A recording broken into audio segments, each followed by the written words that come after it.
అటువంటి ధర్మం ఉన్నది. అంతేగాని మతము అన్నది మతి నుంచి పుట్టింది.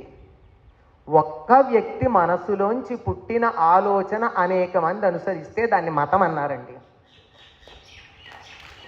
మరి భారతదేశంలో ఒక్కళ్ళెక్కడున్నారండి? ఒకళ్ళ పేరు చెప్పండి, వీళ్ళని అనుసరిస్తున్నాం మనమని. బోల్డ్ మంది ఉన్నారు. ఇప్పుడే మనం విన్నాం, పతంజలి మహర్షి ఇప్పుడు నేను చెప్తున్నాను యోగానుష్ఠానం అనేదాన్ని చెప్పాడు. ఇప్పుడు చెప్తున్నాను అంటే అర్థమేంటి? ఇంతకు ముందు ఉందనే కదా. తథాగతుడని చెప్పబడేటటువంటి బుద్ధుడు కూడా అట్లాగే ఉన్నాడు కదా. రాముడు కూడా ఏషధర్మ సనాతన, పూర్వులు నడిచిన దారిలో నడిచానన్నాడు కదా. ఎప్పటికప్పుడు మన పూర్వులు ఎంతమంది ఉన్నారో అందరినీ తీసుకుంటూ ముందుకు పెడుతున్నాం తప్ప ఒక్కళ్ళ దగ్గర మనం స్టక్ అయిపోలేదు, ఆగిపోలేదు, ఇరుక్కుపోలేదు, అతుక్కుపోలేదు. అటువంటప్పుడు ఎవరని చెప్తాం? కనుక మనకున్నది ధర్మం.